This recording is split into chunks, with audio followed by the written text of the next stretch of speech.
Hello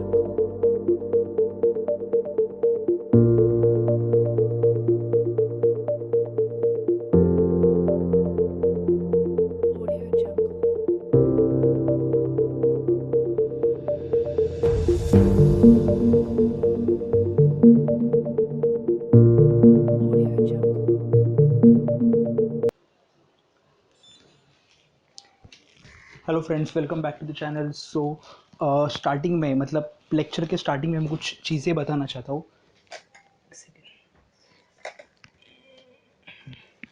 lecture के starting में मैं कुछ चीज़ें बताना चाहता हूँ कि मैंने यूट्यूब के एनालिटिक्स में मैंने एक चीज़ मैंने ऑब्जर्व की कि अभी भी 40% पीपल है, मतलब 40% students are there who have not yet subscribe my channel. So जितने भी व्यूअर्स है उसमें से मतलब जो लेटेस्ट वीडियोस है 60% are from the subscribers, 40% are non subscribers. तो मैं प्लीज़ आपको एक रिक्वेस्ट करूँगा कि चैनल को सब्सक्राइब करना मत भूलो। नए हो तो प्लीज़ चैनल को सब्सक्राइब करो, वीडियो को लाइक करो। यूट्यूब एल्गोरिदम क्या करता है कि जो वीडियो ज़्यादा लाइक रहता है वो वीडियो को आगे प्रमोट करता है। तो बट ऑब्वियसली अगर वीडियो आपको पसंद आया रहेगा तो वीडियो को लाइक करना मत भूलना, तो जिससे यूट्यूब एल्गोरिदम से मेरा वीडियो टॉप सर्च में जाएगा। तो that is what YouTube algorithm is all about. So channel को सब्सक्राइब करो प्लीज़, और वीडियो को लाइक करना मत भूलो। तो चालू करते हैं नेक्स्ट टॉपिक के साथ, जो अपना लास्ट जो सिलेबस में मतलब जो पोटेंशियोमीटर का पार्ट था उसके दो यूजेस हम लोग ने ख़त्म किए। एक कंपैरिजन वाला पार्ट, मतलब जो कंपैरिजन बाय डायरेक्ट मेथड, और जो दूसरा था comparison of EMF of cell था, और दूसरा सम और डिफरेंस मेथड से निकालना था वो वाला। तो दो मेथड हम लोग के ख़त्म हो चुके हैं। अभी तीसरा एप्लीकेशन जो रहेगा, सॉरी सेकंड एप्लीकेशन जो रहेगा, तो एक ही एप्लीकेशन के दो दो अलग अलग मेथड्स हम लोग ने सीखे हम लोग ने। अभी तीसरा जो सेकंड जो मेथड रहेगा, मतलब सेकंड जो एप्लीकेशन है, तो हेडिंग डालो। मैं इसका थियोरी लिखवा के नहीं दूंगा आपको, as it is textbook में से ही कॉपी करना है थियोरी। तो थियोरी में इसका लिखवा के नहीं दूंगा। We will be not wasting much time in theory, because ये पार्ट आपको एज इट इज़ आप लिख सकते हो टेक्स्ट बुक के मेथड से। अभी और एक सुनो कि ये जो पार्ट है, जो नाम के अपना जो अभी हम लोग पढ़ने वाले, to find the internal resistance of a cell जो पार्ट है, इसमें ना दो टाइप है सॉल्व करने के लिए। तो मैं दोनों टाइप पढ़ाऊंगा। तो एक टाइप तो आपको टेक्स्ट बुक में बताइए, और एक जो है वो एनसीईआरटी में बताइए। तो आपको पता होना चाहिए कि अप्लाई कैसे करना है, मतलब Kirchhoff current law, voltage law, जो भी अप्लाई करोगे वो कैसे अप्लाई करना है वो इंपॉर्टेंट पता होना चाहिए। तो मैं दोनों स्टेप्स को, दोनों मेथड्स को डिस्कस करूंगा, जिससे आपको अगर कोई भी मेथड आती है, मतलब न्यूमेरिकल में भी अगर कोई मेथड आती है तो भी आपको सॉल्व करने को आना चाहिए। तो विदाउट वेस्टिंग मच टाइम हम लोग चालू करेंगे। हेडिंग डालो, to find internal resistance small r of a cell. To find internal resistance small r of a cell. तो आपको थियोरी जो पार्ट है वो आपको टेक्स्ट बुक में से ही कॉपी करनी है, जो थियोरी पार्ट है। और उसके बाद जो डेरिवेशन वाला पार्ट है वो मैं खुद बता दूंगा आपको। तो डेरिवेशन वाला पार्ट का इतना सोचने की ज़रूरत नहीं, वो पार्ट मैं बता दूंगा। थ्योरी वाला पार्ट आपको खुद से सॉल्व करना है। तो ध्यान दो, सबसे पहले हम लोग एक पोटेंशियोमीटर वायर बनाएंगे। पोटेंशियोमीटर वायर जिसकी लेंथ है ए बी।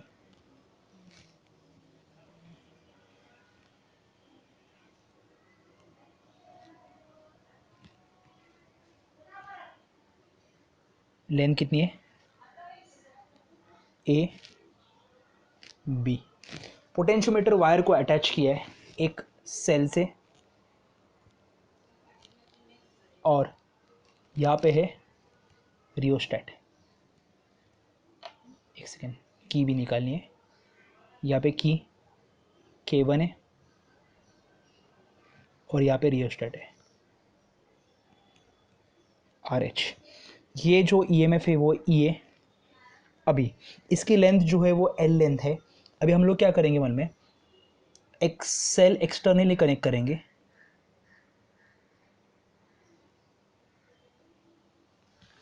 एक सेल एक्सटर्नली कनेक्ट कर रहे हैं, जिसका एक सेकेंड ना नेगेटिव टर्मिनल यहाँ पे रहेगा और पॉजिटिव टर्मिनल यहाँ पे रहेगा। आगे इस सेल का कुछ इंटरनल रेशंस रहेगा, और उसके बाद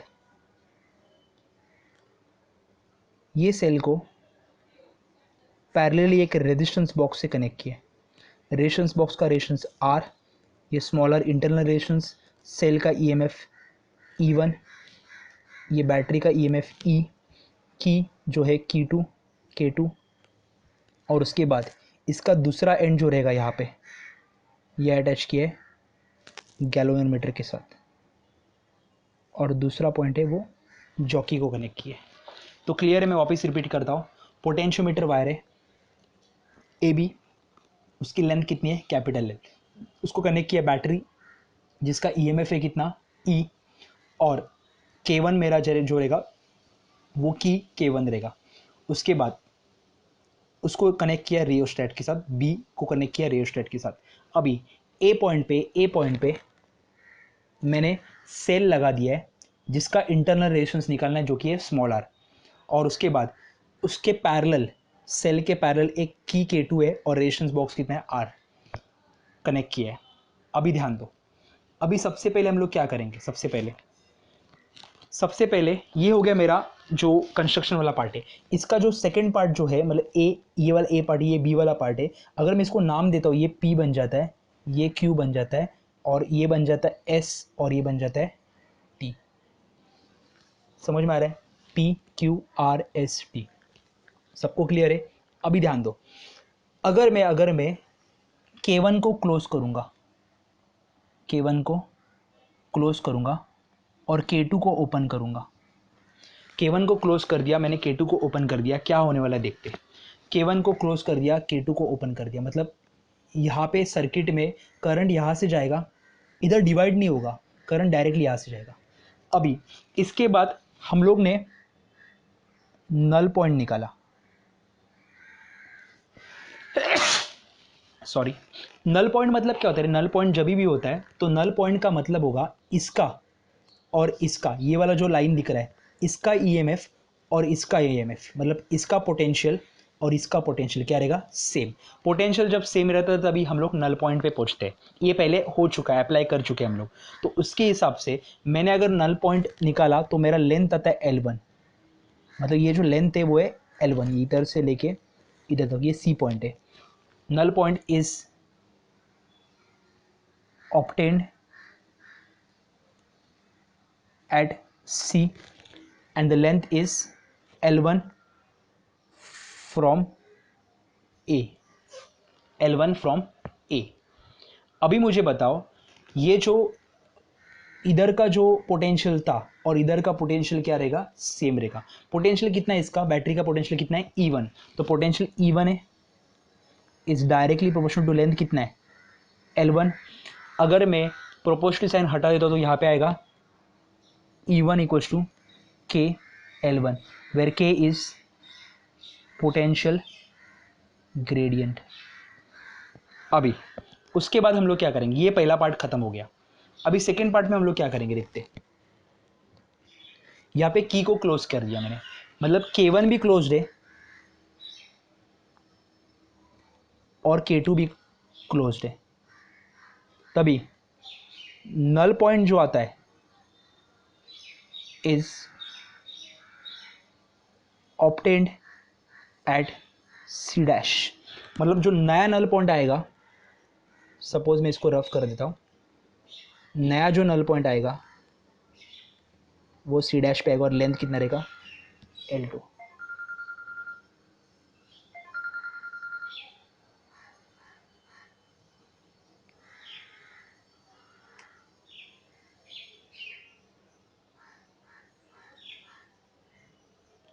जो लेंथ कितनी रहेगी? L2 रहेगी। अभी मुझे बताओ एक चीज़ कि अगर ये मैं बैलेंस करता हूँ तो इसके हिसाब से क्या आएगा? सपोज कि K2 मैंने क्लोज कर दिया K2। एक सेकेंड में, मुझे फ़ोन आ रहा है।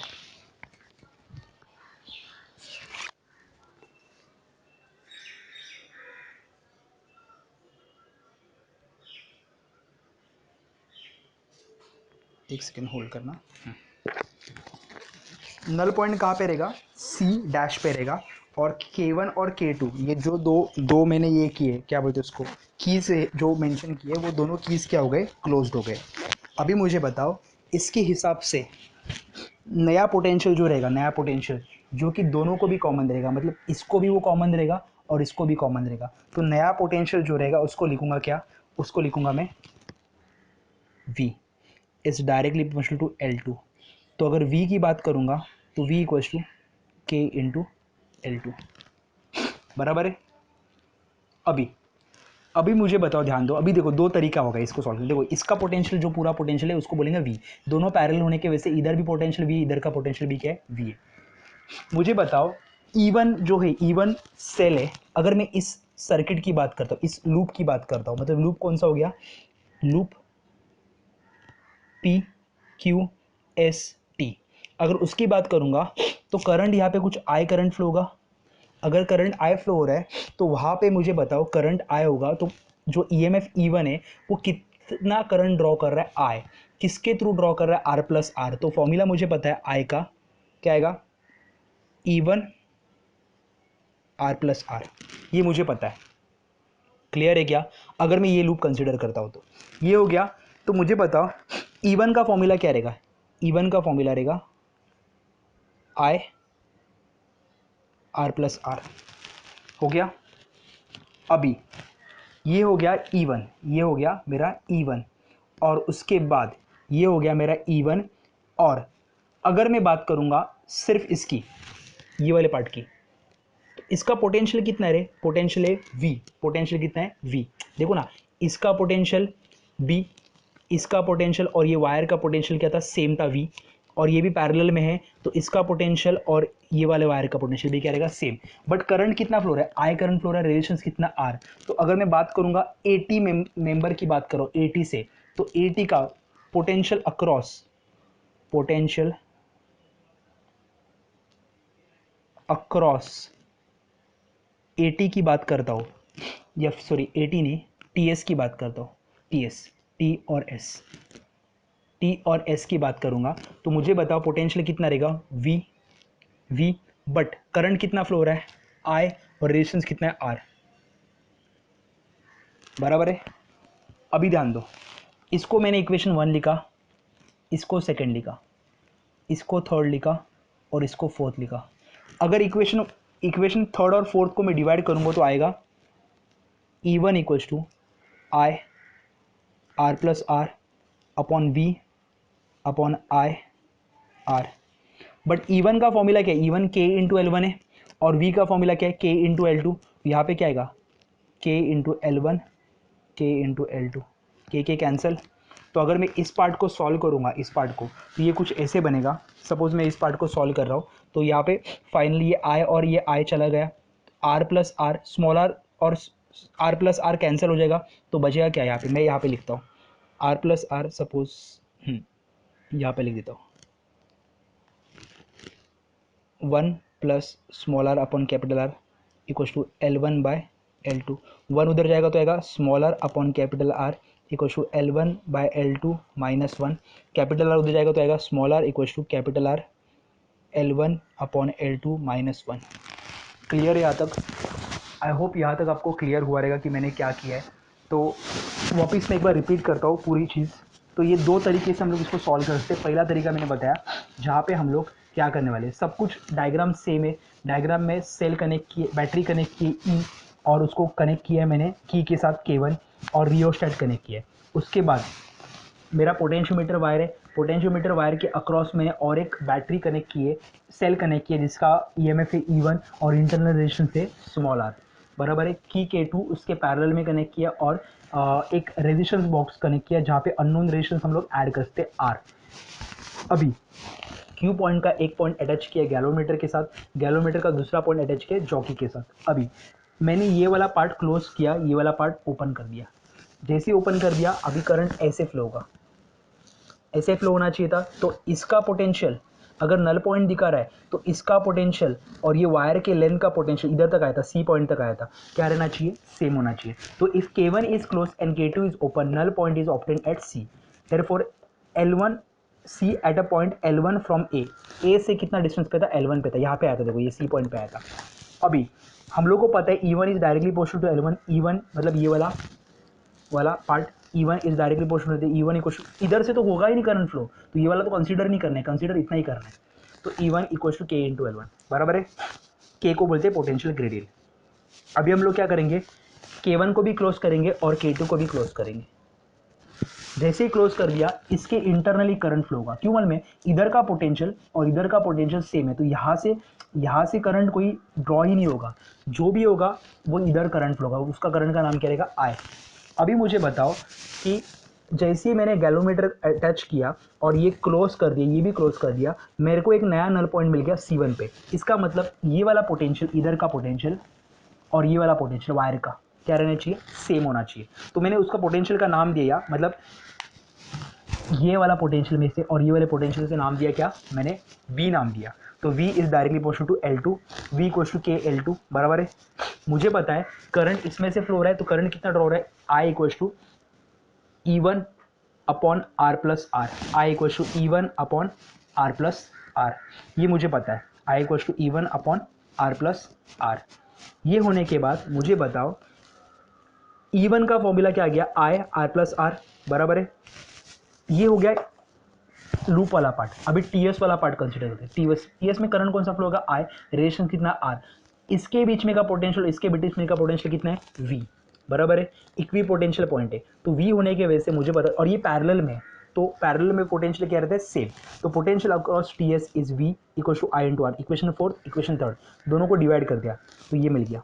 आई कैंसिल, के कैंसिल, के ये कहाँ से आ गया? इधर से आ गया। देखो E1 की वैल्यू, V की वैल्यू, E1 की वैल्यू, V की वैल्यू, के कैंसिल हो गया, आई कैंसिल हो गया।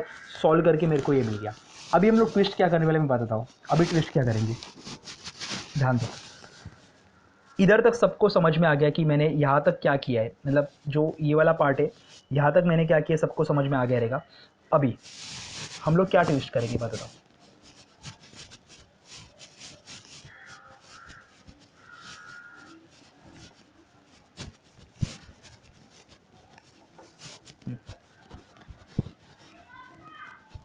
ओके, मुझे बताओ इसका पोटेंशियल और ये वायर का पोटेंशियल क्या रहेगा? सेम। अभी पहले मैंने इसका पोटेंशियल और इसका वायर का पोटेंशियल सेम लिया था, जो कि था V equals to I into R equals to K into L2, K into L2 ये लिया था।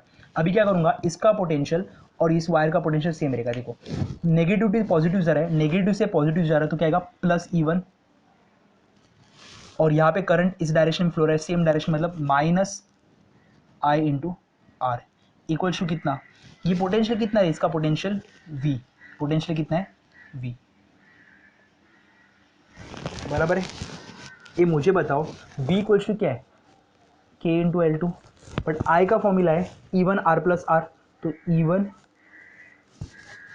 Minus E1 R upon R plus R, ये वैल्यू इजिट मैंने पुट कर दिया पे, equals to K into L2।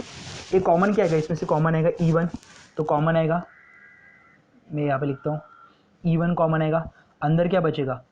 R, मैं एलसीएम ले रहा हूँ, R plus R minus R upon R plus R equals to K L2,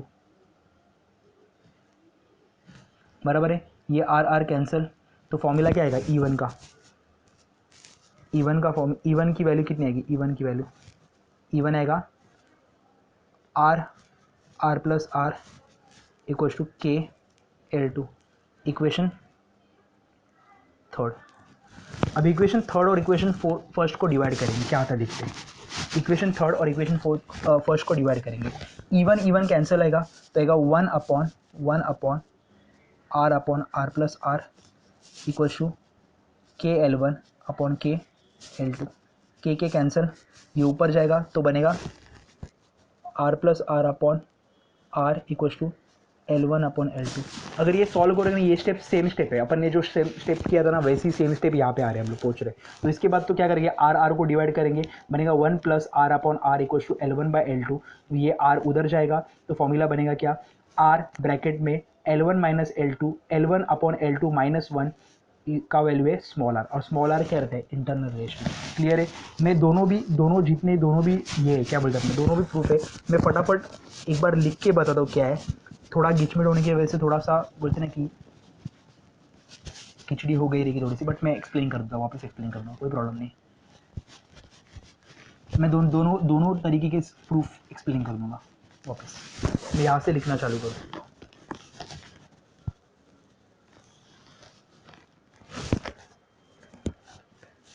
इसके नीचे नहीं जाना है। सबसे पहला प्रूफ क्या रहेगा मेरे को बताओ। K1 close K2 open, formula था E1 equal to KL1, L1 पे नल पॉइंट आया था, C पॉइंट आया था मेरा, बराबर है। उसके बाद हम लोगों ने क्या किया, K1 K2 क्लोज कर दिया, अभी क्या आएगा V equal to K into L2, बराबर है। इसके बाद हम लोगों ने क्या किया था, ये लूप कंसिडर किया था। ये लूप के हिसाब से मुझे बताओ फॉर्मूला क्या रहेगा, E जो रहेगा वो विड्रॉ करेगा कितना करंट को, मतलब E का अगर मैं पार्ट लेता हूँ, जो E वाला पार्ट रहेगा, सपोज मैं ऐसे बोलता हूँ कि अपने को पता है I का जो पार्ट है वो होता है E R प्लस आर, बराबर है। मुझे बताओ sorry E1 R plus are, E1 यहाँ पे है, इसका पोटेंशियल और ये वायर का पोटेंशियल क्या रहेगा, सेम रहेगा, बराबर है। तो उसके हिसाब से अगर हम लोग सॉल्व करने जाते हैं तो मुझे बताओ कि पहले केस में हम लोग अगर सॉल्व करते, पहले केस में ये था कि V ये वाले पोटेंशियल को और ये वाले पोटेंशियल को सेम दिया था, तो उसके हिसाब से क्या आएगा बताओ, E1 का फॉर्मूला आएगा I R प्लस आर, बराबर है। और उसके बाद ये जो TS के बीच में पोटेंशियल है वो होता V equal to I into R, दोनों का अगर डिवाइड करूंगा तो मिलेगा E1 upon V equal to I R plus R upon R, I cancel. मुझे बताओ E1 के जगह पे लिखूंगा KL1 और E2 के जगह पे लिखूंगा KL2, के कैंसिल, यहाँ पे आएगा R plus R upon R equal to L1 by L2। Solve करूंगा तो आएगा 1 plus R upon R equal to L1 by L2, ये उधर जाएगा तो बनेगा R upon R equal to L1 by L2 minus 1, तो R इक्वल टू आएगा R L1 by L2 minus 1। Clear है, स्मॉल आर क्या रहेगा, इंटरनल रेजिस्टेंस रहेगा। ये पहला टाइप हो गया जिसमें मैंने इसको कंसिडर किया था। अभी हम लोग क्या करेंगे, अभी हम लोग करेंगे इस चीज़ को कंसिडर, ये वाले पार्ट को कंसिडर। तो क्या आएगा, अब देखो E1 करंट और रेजिस्टेंस, करंट का डायरेक्शन ट्रेसिंग का डायरेक्शन सेम है, तो क्या माइनस I इंटू क्या इंटू आर, पोटेंशियल इसका पोटेंशियल और इसका पोटेंशियल कितना है V, बट V का फॉर्मूला क्या है K इंटू L2, बराबर है। ये I के जगह पे ये फॉर्मूला पुट करूँगा तो आएगा E1 minus E1 upon R plus R into are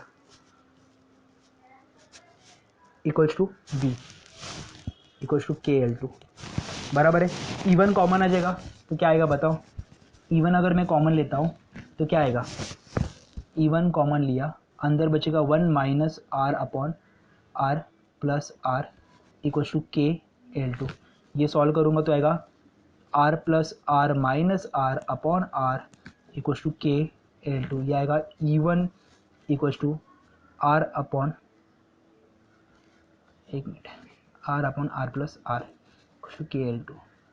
अगर मैं ये वाली इक्वेशन और ये वाली इक्वेशन को डिवाइड करूँ तो E1 चला जाएगा तो 1 upon R plus R equals to L1 upon L2, ये ऊपर जाएगा तो बनेगा R plus R upon R equals to L1 by L2, ये आएगा 1 plus R upon R equals to L1 by L2, उधर जाएगा तो बनेगा R upon R equals to L1 by L2 minus 1, तो R equals to R L1 by L2 minus 1। Clear है सबको, दोनों टाइप से मैंने सॉल्व किया। पहले टाइप में इसको कंसिडर किया था जो कि आपके टेक्स्ट बुक में है, बट एनसीईआरटी के हिसाब से उन्होंने ये कंसिडर किया, ये वाला पार्ट, उसको वी लिया, क्योंकि दोनों पैरेलल में होने की वजह से उसके बीच में का पोटेंशियल क्या रहेगा, सेम रहेगा। दोनों टाइप पता होना चाहिए आपको, कोई भी टाइप से क्वेश्चन आएगा तो भी सॉल्व करने को आना चाहिए। तो दोनों टाइप से मैंने एक्सप्लेन किया है, आपको एज इट इज़ कॉपी करना है। सिर्फ मैंने बीच में का डेरिवेशन वाला पार्ट है और बीच में जो बताया पार्ट वो आप लिख सकते हो इसमें से, मतलब मैंने जो बताया उस पार्ट से लिख सकते हो। तो रिवाइंड करो, वापस देख लो, 20 मिनट का 22 मिनट का पार्ट है ये, तो रिवाइंड करके आप देख सकते हो, कोई प्रॉब्लम नहीं है वैसे उसमें। तो आई होप आपको ये पार्ट समझ में आ गया रहेगा। हम लोग अभी न्यूमेरिकल्स पे बढ़ेंगे, अगले वाले न्यूमेरिकल्स पे। यहाँ तक सबको समझ में आ गया है, तो दोनों पार्ट से मैंने एक्सप्लेन किया है, जो एनसीईआरटी पैटर्न से भी था उससे भी एक्सप्लेन किया है, जो उन्होंने ऊपर की लूप कंसिडर की थी, ऊपर की एलिमेंट कंसिडर की थी, और आपके टेक्स्ट बुक स्टेट बोर्ड के हिसाब से उन्होंने नीचे वाला, ये कोई गलत नहीं है, बट दोनों तरीके से पता होना चाहिए। अगर एनसीईआरटी खोलोगे और उसमें पता चलेगा कि यार इंटरनल रिलेशंस वाला जो एप्लीकेशन है उसमें कुछ अलग ही बताया, ऐसे नहीं होना चाहिए। तो दोनों तरीके से आपको पता होना चाहिए कैसे सॉल्व करना है। तो ये हो गया आपका क्वेश्चन अपना। और आगे अभी हम लोग करेंगे न्यूमेरिकल सॉल्व। तो न्यूमेरिकल पे जाते हैं, क्वेश्चन नंबर मैं बताता हूँ, क्वेश्चन नंबर 16 पे जाते हैं। क्वेश्चन नंबर 16 पे जाएंगे हम लोग। तो 16 में क्या बताया देखते हैं। 16th, 20th और 18th तीनों सॉल्व करेंगे, 16, 20th और 18th। तो सबसे पहले 16 पे जाते हैं, एक सेकेंड। क्वेश्चन नंबर 16 क्या बोल रहा है देखते हैं। क्वेश्चन नंबर 16 ये बोल रहा है कि the EMF of cell is balanced by a length of 120 centimetre potentiometer में डाला है। मतलब जो ईएमएफ है, सेल का जो ईएमएफ है उसका जो लेंथ है वो 120 सेंटीमीटर से बैलेंस किया गया है सेल का ईएमएफ। मतलब E1 जो है वो बैलेंस किया गया है। क्वेश्चन नंबर 16 ना, E1 जो बैलेंस किया गया है, तभी लेंथ था L1 जो था वो कितना था, 120 centimetre potentiometer. When a cell is shunted, इस शंट मतलब होता है पैरेलल। शंट मतलब क्या करना, मतलब देखो ये सेल था, इंटरनल रेजिस्टेंस था, शंट किया मतलब ऐसे किया, पैरेलल में कनेक्ट किया, इसको शंट बोलते हैं। तो शंट कनेक्ट किया है, ये ईएमएफ था E1, ये R था और ये कैपिटल R था। तो कैपिटल R की वैल्यू कितनी दी है, 10 ओम। तभी shunted by a resistance of 10 ohm the balancing length is reduced by 20 centimetre. मतलब L2 जो था 20 से कम हुआ, मतलब 100 सेंटीमीटर बना। फाइंड इंटरनल रेजिस्टेंस, मतलब स्मॉल आर पूछा है। मुझे पता है स्मॉल आर का formula, capital R L1 by L2 minus 1। Capital R कितना है, 10। L1 कितना है, L1 120 अपॉन 100 माइनस 1 बराबर है। अभी अगर इसको सॉल्व करूंगा तो ये आएगा, ये 0 0 कैंसिल, ये 6 सा, ये 5 सा, सॉल्व करूंगा आएगा ये 10 इंटू 6 माइनस 5 अपॉन 5। तो ये आएगा 10 अपॉन 5 जो कि आएगा 2 ओम। क्लियर है। मैं वापस एक बार रिपीट करता हूँ, उन्होंने क्या बोला है, the EMF of this cell is balance by EMF of this cell is, अकेला ये, मतलब इन लोग ने एक्चुअली स्टार्टिंग के केस में ऐसे बोला है कि यहाँ पे की जो था ना वो ओपन था स्टार्टिंग के केस में, मतलब ये था ही नहीं पहले, डायरेक्टली ये। तो इसका लेंथ कितना था अपन ने अभी किया है, जब अकेला कनेक्टेड था यहाँ पे K1 क्लोज था, K2 ओपन था, तभी E1 इक्वल डायरेक्टली पहुंच टू L1 था। L1 कितना है, 120 सेंटीमीटर। आगे बोला है when the cell is shunted by a resistance of 10 ohm. Shunted मतलब पैरेलल में कनेक्ट किया, तो लिखो यहाँ पे शंट मतलब होता है parallel. 10 ohm the balancing length is reduce by 10 centimetre, मतलब 20 सेंटीमीटर। 120 था तो अभी 100 सेंटीमीटर बन गया। फाइंड द इंटरनल रेजिस्टेंस पूछा है, तो डायरेक्टली इंटरनल रेजिस्टेंस का फॉर्मूला पुट करोगे और सॉल्व करोगे। क्वेश्चन नंबर 16 सबको समझा है, क्वेश्चन नंबर 16 में क्या करना है, आई होप आपको क्लियर हुआ रहेगा क्वेश्चन नंबर 16। अभी हम लोग जाते हैं क्वेश्चन नंबर 20 के ऊपर। क्वेश्चन नंबर 16 सबको क्लियर है, क्वेश्चन नंबर 20 के ऊपर जाते हैं।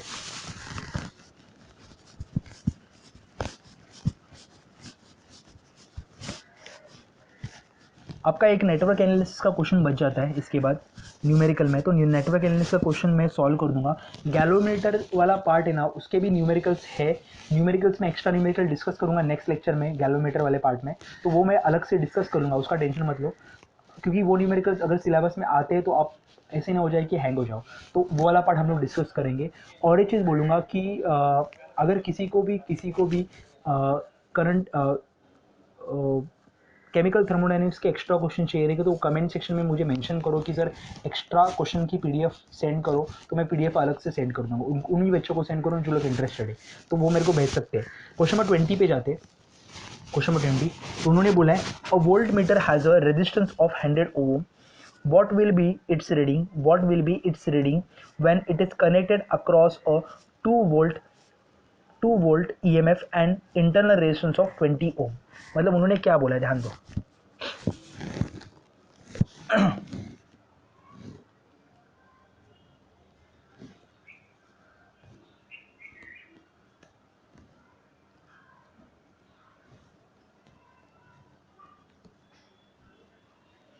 यहाँ पे एक वोल्ट मीटर कनेक्ट किया है और यहाँ पे एक सेल कनेक्ट किया है, उसका ईएमएफ है 2 वोल्ट।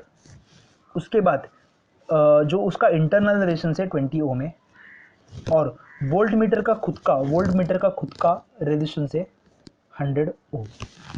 ओके, अभी पूछा गया है कि वोल्ट मीटर में कितना रीडिंग दिखेगा। अपने को इतना पता है कि वोल्ट मीटर कोई करंट ड्रॉ नहीं करता, तो ये करंट कंज्यूम नहीं करेगा, तो जो भी करंट रहेगा वो यहाँ से फ्लो होगा। तो मुझे पता रहेगा 2 वोल्ट वाला battery internal resistance small R है और एक्सटर्नल रेजिस्टेंस 100 ओम है, तो फॉर्मूला क्या रहता है आई का, E upon R plus R. तो उसके हिसाब से मुझे बताओ ई कितना है 2, आर कितना है 100 प्लस 20 बराबर है ये का 2 अपॉन 120 इक्वल्स टू 1 अपॉन 60 एम्पियर। ये हो गया आई। मैंने ये क्यों कंसीडर किया समझ में आया। Volt meter, ideal volt meter क्या होता है, आइडियल वोल्ट मीटर वो होता है जो खुद करंट कंज्यूम ना करे। तो यहाँ पे वोल्ट मीटर है, बट वोल्ट मीटर कुछ ऐसे दिखा कि वोल्ट मीटर है ही नहीं, मतलब ये कुछ कंज्यूम नहीं कर रहा है, इसके पास हाँ इंटरनल रेजिस्टेंस 100 ओम में वहाँ पे जा रहा है, बट यहाँ पे मैं इस कंपोनेंट को ऐड नहीं कर रहा हूँ किसी भी चीज़ में, उस कंपोनेंट को ऐड नहीं किया, तो करंट जो विड्रॉ किया 2 वोल्ट ने वो 100 और 200 ओम को कम अक्रॉस करके किया। अभी मुझे बताओ, अगर मैं फॉर्मूला लिखता हूँ कि सपोज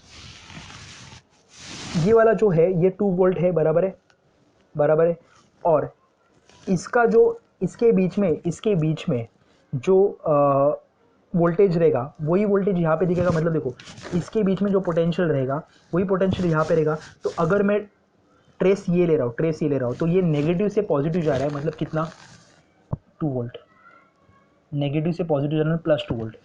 करंट का डायरेक्शन और मेरा मेजरिंग, करंट का डायरेक्शन ये रहेगा ना, ये करंट का डायरेक्शन रहेगा आई का।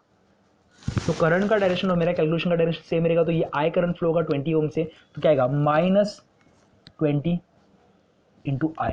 और इसका पोटेंशियल और ये वोल्ट मीटर का पोटेंशियल क्या रहेगा, सेम रहेगा, तो क्या आएगा इक्वल टू वी।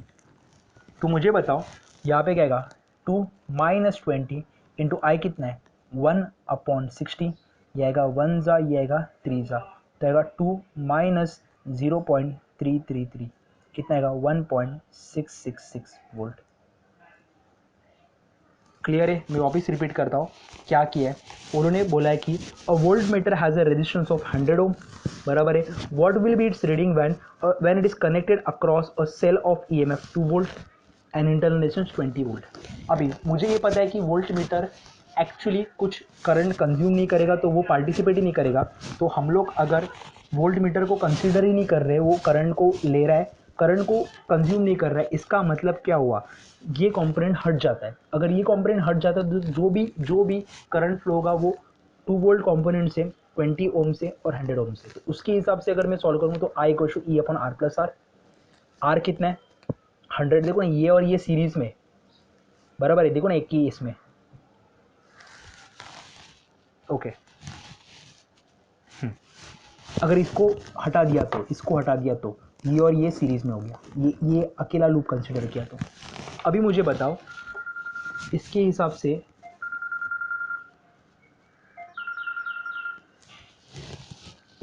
हम लोग सॉल्व करेंगे तो आई कितना आएगा 1/60 आ गया एम्पियर। अभी ये जो पोटेंशियल मेजर करेगा वो इक्वल टू ये रहेगा, क्योंकि उसको पैरेलल में कनेक्ट किया है, तो हमेशा जो वोल्ट मीटर रहता है वो पोटेंशियल अक्रॉस 2 पॉइंट कनेक्ट, जो 2 पॉइंट में कनेक्ट किया है उसको मेजर करता है। तो इसके बीच में का पोटेंशियल क्या रहेगा, इसमें बीच में का पोटेंशियल हम लोग किरचॉफ लॉ से यूज़ करेंगे। लूप का जो कैलकुलेशन ऐसे है और करंट का डायरेक्शन ये है, तो ये माइनस से प्लस जा रहा है तो +2 वोल्ट, डायरेक्शन सेम होने के वजह से ये और ये डायरेक्शन सेम होने से ये -I/20 माइनस। सॉल्व किया, वोल्टेज कितना है 1.66 वोल्ट। सबको क्लियर है वाला पार्ट। ये कौन सा क्वेश्चन होता है, ये क्वेश्चन कौन सा वाला पार्ट होता है, ये क्वेश्चन नंबर 17th वाला पार्ट है शायद से। हाँ, क्वेश्चन नंबर 17 नहीं, क्वेश्चन नंबर 20 हो गया ये, क्वेश्चन नंबर 20। क्लियर है पक्का। क्वेश्चन नंबर 20, क्वेश्चन नंबर 20 के बाद क्वेश्चन नंबर 18 पे जाते हैं। क्वेश्चन नंबर 20 के बाद क्वेश्चन नंबर 18 पे जाते हैं।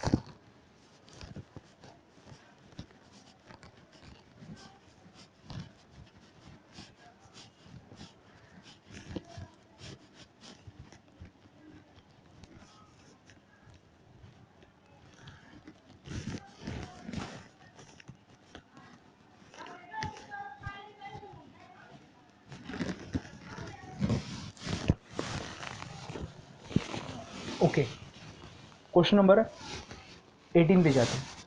A resistance of a potentiometer wire is 8 ohm and length is 8 meter. A resistance box of 2 volt are connected in series with it. What should be the resistance in the box if it is desired to have a potential drop of 1 mu volt per mm? मतलब क्या बोला है, देखो length बोला है wire का कितना, 8 metre, question number 18 है. और रेजिस्टेंस बोला है वायर का 8 ohm. Resistance box of and a 2 volt battery is connected in series. Okay, मतलब क्या, ये पोटेंशियोमीटर वायर है, इसको कनेक्ट किया है एक रेजिस्टेंस बॉक्स से, बट ऑब्वियसली एक बैटरी सेल रहेगा और कनेक्ट किया यहाँ पे की के साथ, और रियोस्टेट तो वैसे ही रहेगा. ये पॉइंट ए, ये पॉइंट बी. इसका लेंथ जो है वो 8 मीटर है. रेजिस्टेंस कितना है, 8 ओम है. अभी मुझे बताओ उन्होंने और क्या बताया. हाँ, और एक चीज़ बताई है उन्होंने कि इस बैटरी का ईएमएफ है 2 वोल्ट. रेजिस्टेंस कितना है ये मुझे पता नहीं है, तो इसको लिखूंगा मैं स्मॉल आर. ये नहीं पता तो मैंने इसको क्या लिखा, स्मॉल आर या फिर कैपिटल आर लिखा तो भी चलेगा, कैपिटल आर. मुझे निकालना है ये कैपिटल आर की वैल्यू, जैसे कि पोटेंशियल ड्रॉप कितना होगा. पोटेंशियल ड्रॉप मतलब वोल्टेज पर लेंथ जो दिया है वो मतलब के दिया है, इक्वल टू है 1 म्यू वोल्ट पर एम एम. म्यू मतलब होता है 10⁻⁻6, मिली होता है 10⁻⁻3. ये आएगा वोल्ट पर मीटर. ये जाएगा -3 तो आएगा 10⁻³ वोल्ट पर मीटर. ये आता है V/L. ओके, मुझे बताओ ये के है, एक के का फॉर्मूला V/L है. V किसका, वायर का पोटेंशियल बराबर है. एक करंट इधर से भी सेम फ्लो रहा है और ये वायर में से भी सेम करंट फ्लो रहा है. इसके हिसाब से V का फॉर्मूला क्या होता है, V का फॉर्मूला रहेगा I of wire into R of wire. Potential है ना, potential V equals to I into R. तो K की जगह पे लिखूंगा K equals to I of wire into R of wire upon length of wire. ये मुझे बताओ जो करंट इसमें से फ्लो हो रहा है वही करंट इसमें से भी फ्लो हो रहा है, बराबर है. एक चीज़ मेरे को पता है का आई का फॉर्मूला जो होता है वो होता है E upon R plus R, बराबर है. बट यहाँ पे वो फॉर्मूला मॉडिफाई हो जाएगा, इंटरनल रेजिस्टेंस नहीं है, वायर का रेजिस्टेंस है, मतलब क्या आएगा R of wire plus capital आर. जहाँ पे कैपिटल आर के बदले यहाँ पे स्मॉल आर था और ये वायर का रेजिस्टेंस था आर था, उसके बदले ये चेंज हो गया. तो आई का फॉर्मूला क्या आएगा, ई कितना है 2, आर कितना है, आर ऑफ वायर कितना है 8, प्लस ये अननोन है, एज इट इज के वैल्यू में पुट किया. के क्या, के का वैल्यू मतलब ये आई ऑफ वायर, करंट तो सेम रहेगा ना, तो ये अगर वैल्यू इधर पुट करूंगा तो के की वैल्यू कितनी आएगी 2/8 plus R into R of wire है 8, एल ऑफ वायर है 8, और ये के कितना है 10⁻⁻3. ये कैंसिल हो जाएगा. अगर ये सॉल्व करूंगा तो ये जाएगा उधर 10⁻⁻ से नीचे का 10⁻⁻3 ऊपर आएगा तो बनेगा 2000, और ये ऊपर जाएगा तो आएगा 8 प्लस आर. ये 8 इधर आएगा तो आर की वैल्यू कितनी आएगी 1992 ओम. क्लियर है, 1992 ओम. टेक्स्ट बुक में आपको दिया है 15992 ओम दिया है, वो गलत है. आपका आंसर रहेगा 1992 ओम. क्लियर है. मैं वापस रिपीट करता हूँ क्या किया है उन्होंने. सबसे पहले उन्होंने बोला है resistance of a potentiometer wire is 8 ओम, मतलब ये पोटेंशियोमीटर वायर है उसका रेजिस्टेंस है वो 8 ओम दिया है. बाद में लेंथ, वायर का लेंथ कितना दिया 8 मीटर दिया है. वो कनेक्ट किया है सीरीज में, किसके साथ, रेजिस्टेंस बॉक्स के साथ और 2 वोल्ट बैटरी के साथ. अब ये रेजिस्टेंस बॉक्स में रेजिस्टेंस ऐसा होना चाहिए कि इसके बीच में का पोटेंशियल ड्रॉप कितना होना चाहिए 1 म्यू वोल्ट पर मिलीमीटर. तो इसको लिख दिया मैंने, कन्वर्जन कर दिया वोल्ट पर मीटर में. अभी वोल्टेज ये वायर का है तो करंट भी ये वायर से फ्लो होगा, रेजिस्टेंस भी ये वायर करेगा, तो V का formula I wire into R wire, बराबर है, लिख दिया. अभी I जो इसमें से फ्लो होगा वही आई इसमें से फ्लो होगा, बट ये 2 वोल्ट किस में से करंट फ्लो करा रहा है, ये आर में से करा रहा है और ये वायर में से भी करा रहा है, तो ये रेजिस्टेंस आर प्लस ये वायर का रेजिस्टेंस आर वायर है, तो आर वायर प्लस आर। इधर एक्चुअली होता है आर प्लस स्मॉलर होता है, इंटरनल रेजिस्टेंस स्मॉलर होता है और कनेक्ट किया रेजिस्टेंस आर होता है। जब हम लोग ऐसे कनेक्ट करते, देखो ऐसे कुछ कनेक्ट करते, तो फॉर्मूला होता है I equal to E R plus R, ये फॉर्मूला बनता है। अभी चेंज होके बन गया, इसके जगह पे आ गया वायर और इसके जगह पे आ गया रेजिस्टेंस बॉक्स, चेंज हो गया। तो आई का फॉर्मूला लिख दिया, वायर का 8 पोटेंशियल ऑफ सेल 2 और ये आर लिख दिया, एज इट इज़ कर दिया, और ये के जगह पे आई वायर की जगह पे वैल्यू पुट कर दिया, ये वाला वैल्यू सॉल्व कर दिया, टर्म्स वहाँ पे लेके आया। आर की वैल्यू कितनी है 1992 ओम। मुझे पता है क्वेश्चन नंबर 19 से बचा है। क्वेश्चन नंबर 19 सॉल्व करने से पहले मैं नेटवर्क एनालिसिस डिस्कस करूंगा अच्छे से, तो एक स्पेशल वीडियो उसके लिए डेडिकेट करेंगे जहाँ पे हम लोग बात करेंगे सिर्फ नेटवर्क एनालिसिस की। तो नेटवर्क एनालिसिस एक बार होने के बाद है ना, तो अपना ऑलमोस्ट अपना बोलते ना कि कुछ भी नहीं बचा रहता। अगर आपका सीईटी में भी अगर कोई क्वेश्चन आता है, एंट्रेंस में भी कोई क्वेश्चन आता है नेटवर्क एनालिसिस के, तो आपको वो सॉल्व करने का, तो अपन पूरा एक 1 आवर का लेक्चर डेडिकेट करेंगे पूरा का पूरा नेटवर्क एनालिसिस के लिए। तो क्लियर, ये अपन ने इंटरनल रेजिस्टेंस वाला पार्ट खत्म कर दिया है। इंटरनल रेजिस्टेंस वाला पार्ट खत्म होने के बाद हम लोग अभी अगले एप्लीकेशंस पे जाएंगे। तो 2 एप्लीकेशंस कवर हो गए, पहले to compare the EMF of the cell and second to calculate the internal resistance of the battery, और उसके बाद हम लोगों ने 3 न्यूमेरिकल सॉल्व किया उसके बेस के ऊपर ही। तो अभी हम लोग नेक्स्ट पार्ट पे जंप मारते हैं। तो नेक्स्ट पार्ट क्या है, हेडिंग डालो application of potentiometer, application of potentiometer, application of potentiometer as a voltage divider, as a voltage divider. ये भी एप्लीकेशन आपको खुद से सॉल्व करना है, खुद से सॉल्व करना है। मैं नहीं डिस्कस करूंगा, मतलब खुद से आपको लिखना है। आज का प्लीज़, आज क्यों मन में, अगर मैं थियोरी लिखवाते बैठूंगा तो ये 1.5 घंटे का लेक्चर हो जाएगा, मेरे को 1 घंटे में कवर करना है। तो व्हाट विल डू, आपको थियोरी पार्ट आपको खुद से करना पड़ेगा, मैं एक्सप्लेनेशन पूरा दे दूंगा। तो वोल्टेज डिवाइडर की तरह कैसे यूज़ करेंगे वो देखिए, पहले ध्यान दो। ये सेल कनेक्ट किया है,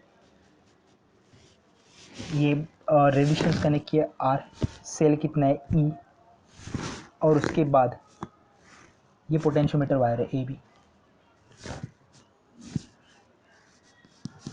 अभी इसके बीच में का पोटेंशियल जो है वो है V, इसके बीच में का पोटेंशियल कितना है V। अभी ध्यान दो, इसके थ्रू आउट मेरा जो पोटेंशियल ग्रेडियंट रहेगा वो रहेगा K इक्वल्स टू dV/dL, ये पोटेंशियल ग्रेडियंट दिया है। तो मुझे बताओ, अगर मेरे को एक डिवाइस मैंने कनेक्ट किया, छोटा सा डिवाइस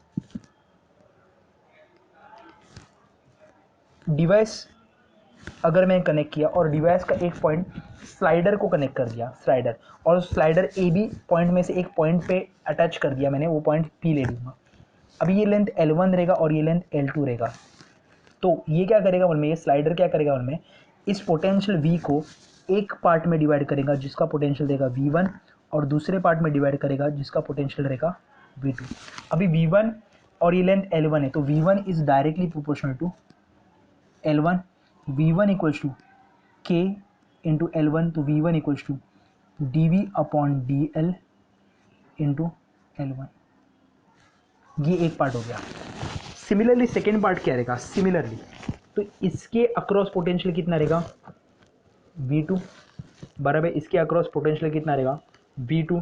अगर V2 की बात करूंगा तो मुझे बताओ, इसके अक्रॉस अगर पोटेंशियल V2 रहेगा तो is directly proportional to what L2, V2 equals to K into L2, तो V2 equals to dV/dL into L2। तो अगर हम लोग एक डिवाइस कनेक्ट करते और डिवाइस का एक पार्ट कनेक्ट करते किसके साथ, स्लाइडर के साथ, और एक पॉइंट रीच करेंगे जहाँ पे वो पोटेंशियल को 2 पार्ट में डिवाइड कर रहा है V1 और V2 को, which is directly proportional to what its length. तो लेंथ पूरे वायर का जो लेंथ है, अगर एक पॉइंट पे रीच करते हैं तो 2 लेंथ में डिवाइड हो रहा है मेरा जो पूरा वायर, और 2 पोटेंशियल में भी डिवाइड हो रहा है। तो that is called as potential divider. क्या बोलते हैं इसको, पोटेंशियल डिवाइडर, या फिर वोल्टेज डिवाइडर बोलते हैं। क्या बोलते हैं इसको, वोल्टेज डिवाइडर। तो आपको एज इट इज कॉपी करना है, और जो भी थियरी टेक्स्ट बुक में दी है वो एज इट इज़ आपको कॉपी करनी है। क्लियर, ये वाला पार्ट समझ में आ गया सबको? जो ऑडियो कंट्रोल वाला पार्ट है ना, वो मैं एटीन्यूएशन में बताऊंगा, जो कि लास्ट चैप्टर में आता है। तो ऑडियो कंट्रोल वाला पार्ट हम लोग थोड़ा सा रख रहे हैं बाजू में। एटीन्यूएशन वाला पार्ट में मे बी नेटवर्क एनालिसिस के लेक्चर में थोड़ा एटीन्यूएशन वाला पार्ट बता दूंगा, तो उसके साथ मैं ऑडियो कंट्रोल वाला पार्ट बता दूंगा। तो ऑडियो कंट्रोल वाला पार्ट बच जाता है। उसके बाद हम लोग आगे लिखेंगे पोटेंशियोमीटर एज अ सेंसर। ये वाला पार्ट सबको खत्म हो गया। तो पोटेंशियोमीटर एज अ सेंसर देखते, सबको क्लियर है मैंने क्या बताया? देखो, पहले था potentiometer as a voltage divider, तो ये तो हम लोग ने देख लिया अभी। Potentiometer as a audio controller, वो वाला पार्ट हम लोग देखेंगे, बट एटीन्यूएशन को पहले स्टडी करने के बाद। तो मैं लास्ट जो नेटवर्क एनालिसिस का जो ऑलमोस्ट 1.25 घंटे का लेक्चर बनाऊंगा, तो उसमें मैं डिस्कस कर लूँगा वाला पार्ट। तो तीसरा एप्लीकेशन जो है वो potentiometer as a sensor discuss करेंगे।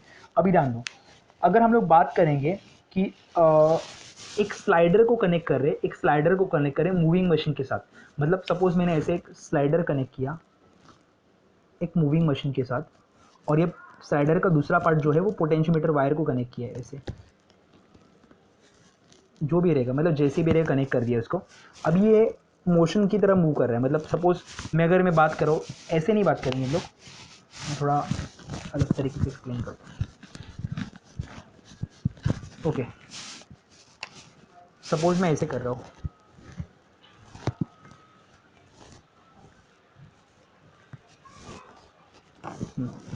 तो मैंने स्लाइडर अटैच किया एक मशीन के साथ, और ये बाकी का जो अरेंजमेंट तो सेम रहेगा। बैटरी कनेक्ट किया रहेगा, बैटरी के साथ इंटरनल रेजिस्टेंस रहेगा, उसके पैरेलल में कनेक्ट किया रहेगा रेजिस्टेंस बॉक्स, और यहाँ पे आ जाएगा अपना ईएमएफ। या फिर डायरेक्टली यहाँ से भी इधर भी कनेक्ट कर दे सकते हैं, कुछ प्रॉब्लम नहीं है सर।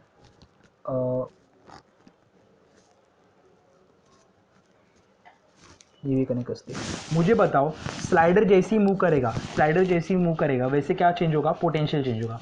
देखो ना, अभी थोड़ी देर पहले पोटेंशियल डिवाइडर की तरह बात किया था। जैसे स्लाइडर को मूव किया, दो लेंथ में डिवाइड करेगा, दो लेंथ में डिवाइड करेगा तो दो पोटेंशियल में डिवाइड करेगा। तो ये वाला पार्ट लिख लो, ये वाला पार्ट लिख लो। पोटेंशियोमीटर एज अ सेंसर, मतलब जैसे ही डिस्प्लेस हुआ बॉडी, वैसे पोटेंशियल चेंज हुआ, मतलब सेंस कर रहा है। डिस्प्लेसमेंट जैसे ही हो गया, वैसे क्या हो रहा है? पोटेंशियल चेंज हो रहा है। मतलब ये क्या कर रहा है? डिस्प्लेसमेंट को सेंस कर रहा है। तो लिखो, potentiometer as a sensor. If the slider of potentiometer is connected to moving part of a machine, if a slider of a potentiometer is connected to the moving part of a machine, a small displacement of the moving part causes a small displacement of a moving part causes change in potential, which is further amplified change in change in potential which is further amplified using amplifier circuit. मतलब छोटे से change को बड़े change में convert कर दिया, मतलब छोटा वोल्टेज रहेगा तो बड़े वोल्टेज में कन्वर्ट किया, that is through amplifier.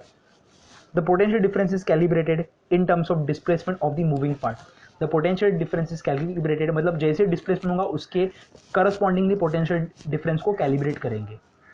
Clear है? जैसे को थर्मामीटर में मर्क्यूरी कितना डिस्प्लेस हुआ, कितनी हाइट से डिस्प्लेस हुआ, वो कैलिब्रेट किया किसके टेम्परेचर के टर्म्स में कैलिब्रेट किया, वैसे यहाँ पे हम लोग डिस्प्लेसमेंट और पोटेंशियल को कैलिब्रेट करेंगे, इक्वेट करेंगे। एज़ यूजुअल का प्रॉब्लम, मेमोरी ख़त्म होने के वजह से मेरा आधा पार्ट ही रह गया, आधा पार्ट चला गया। तो मेरा ऑडियो रिकॉर्ड हो गया बट वीडियो रिकॉर्ड नहीं हुआ। तो मुझे थोड़ा डाउट आया कि कुछ तो प्रॉब्लम हो रहा है। तो मैं जस्ट ऊपर देखा कि वीडियो पूरा कंप्लीट रिकॉर्ड हुआ है कि नहीं। सो बीच में ही रुक गया है video. So what I do, I complete the application वाला part in the next lecture, जहाँ पे मैं ट्राई करूँगा फिर एटीन्यूएशन भी साथ में ख़त्म करने के लिए, क्योंकि न्यूमेरिकल्स नहीं है एज सच। हाँ, गैल्वेनोमीटर के न्यूमेरिकल है, but balance sorry network analysis के न्यूमेरिकल्स सिर्फ पता नहीं, ज़्यादा कुछ नहीं है उसमें। तो उसमें वो पार्ट इंक्लूड करके मैं 1.25 घंटे के आसपास का वीडियो बना दूंगा। तो आज का लेक्चर यहाँ पे वाइंड अप करते। सॉरी, आगे का लेक्चर रिकॉर्ड नहीं हुआ, वीडियो रिकॉर्ड नहीं हुआ। ऑडियो तो रिकॉर्ड हो चुका है बट वीडियो रिकॉर्ड नहीं हुआ, तो मेरे को लेक्चर वहाँ पे ही रोकना पड़ा, एप्लीकेशन तक ही वीडियो रोकना पड़ा। तो मिलते हैं नेक्स्ट लेक्चर में with a new topic of application of potentiometer over volt meter, या फिर एडवांटेजेस ऑफ पोटेंशियोमीटर और वोल्ट मीटर वाला पार्ट देखेंगे। और उसके बाद गैल्वेनोमीटर का थियोरी और गैल्वेनोमीटर की न्यूमेरिकल्स हम लोग देख लेंगे।